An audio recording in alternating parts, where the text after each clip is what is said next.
looked like scribes maybe wanted to change the text. I'll give you a couple for instances.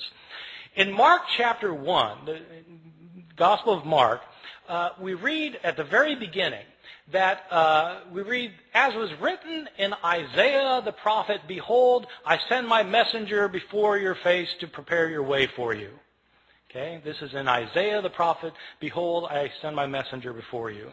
This is a very interesting passage because the passage that's quoted is not Isaiah. When it says in Isaiah the prophet and then gives the quotation, the passage quoted is actually Exodus.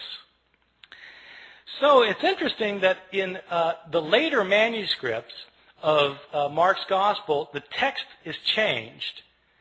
Not this, so that it no longer says in Isaiah, as is written in Isaiah the prophet. Now it says, as is written in the prophets. You see, getting rid of the problem that, in fact, this isn't a quotation from Isaiah.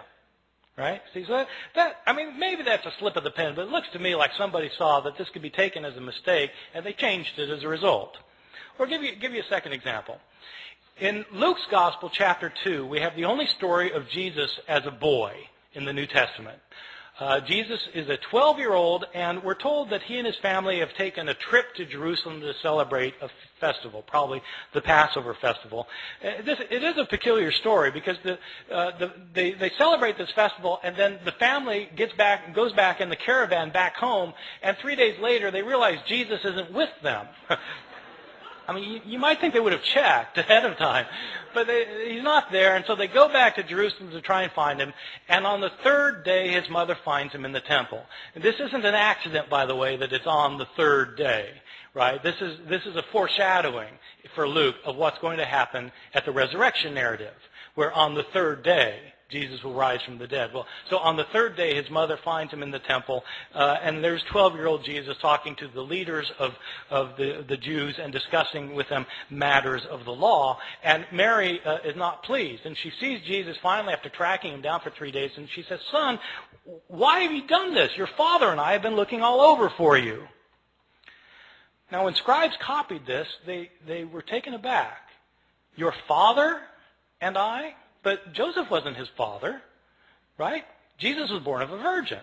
So it doesn't make sense for Mary to say, your father and I have been looking all over for you. And so there are changes in the manuscripts. Some manuscripts simply say, Joseph and I have been looking all over for you. Some manuscripts say, we have been looking all over for you. But somebody's changing the text because it could be read as a problem. And so they got rid of the problem. I'll give you a third example.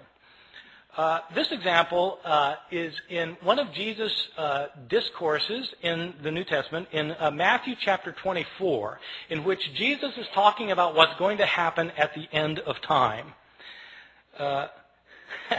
This passage actually was very important. I feel a tangent coming on here, by the way. This passage was very important when I moved to Chapel Hill in 1988. Bob, you'd been gone for a year at this time.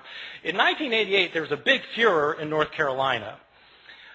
There were Christian groups who thought that the end of the world was going to happen in 1988.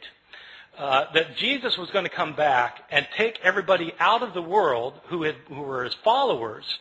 That's the rapture, right? When the rapture, and Jesus comes back, takes people out of the world, and then all hell breaks out on earth for 7 years, and then the end comes, right? So there's a guy who had written a book based on this passage I'm going to talk about in a second.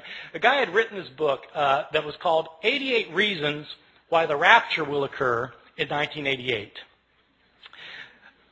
This book was in 2 million copies. I had students whose parents believed it and literally sold the farm. They thought that Jesus was going to come back in 1988. And so I just showed up in North Carolina kind of blissfully ignorant of these things. And I moved from New Jersey where such things were not worried about. And but this guy named Edgar Whisenant, he was a NASA engineer who had studied the Bible and come up with 88 reasons why the rapture is going to occur in 1988. And one of the reasons involves this passage I'm going to talk about. Jesus tells the disciples want to know, when's the end going to come? And Jesus tells them, learn the parable of the fig tree. When the fig tree puts forth its leaves, you know that summer is near. So too, when these things take place, you know that the end is near.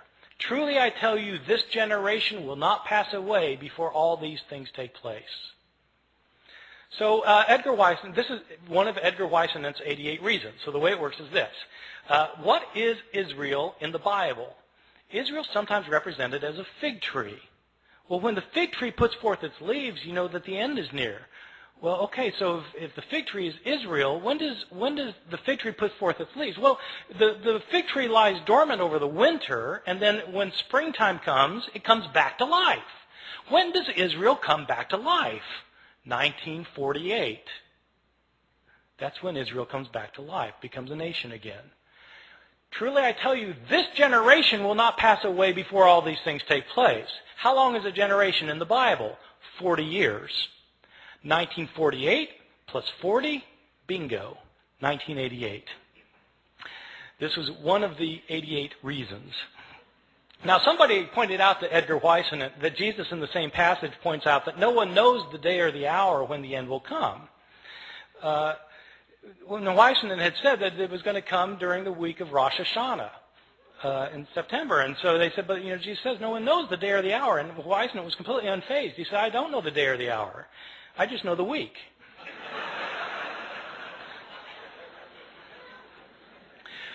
All right, so this passage actually throughout Christian history has been important because people have always been trying to figure out when the end's going to come. So in this passage, Jesus says no one knows the day or the hour, not the angels of heaven, nor even the Son, but the Father alone. Okay, Matthew 24:36. Scribes copying that found it to be a peculiar thing to say, though. Not even the Son knows when the end is going to come? I mean, surely the Son of God is all-knowing. Isn't he omniscient? And so how do scribes deal with the problem? They deal with the problem by getting rid of the phrase. And so in later manuscripts, the phrase, not even the Son, is taken out, so that now Jesus doesn't claim to be ignorant about when the end is going to come. So that strikes me as probably an intentional sort of change. All right, so you get accidental changes and you get intentional changes.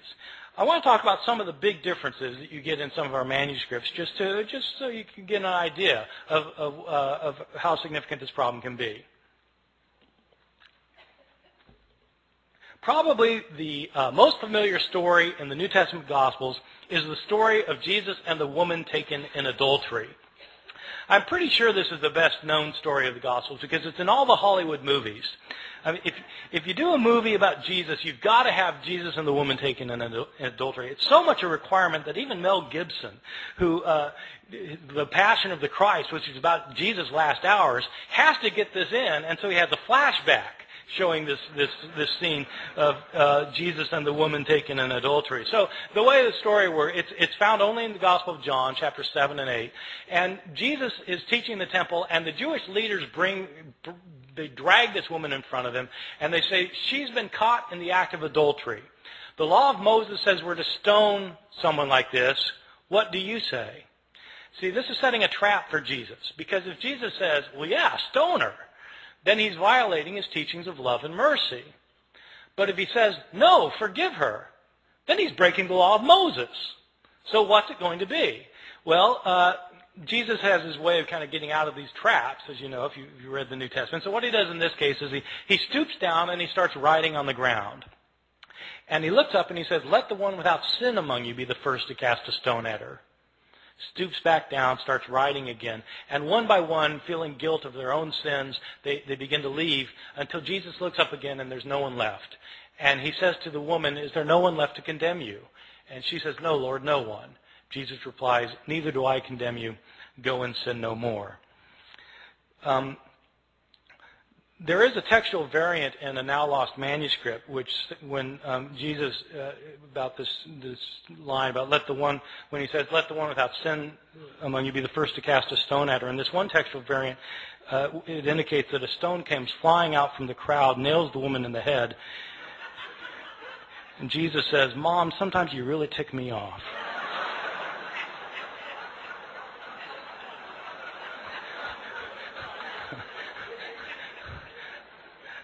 I made that up.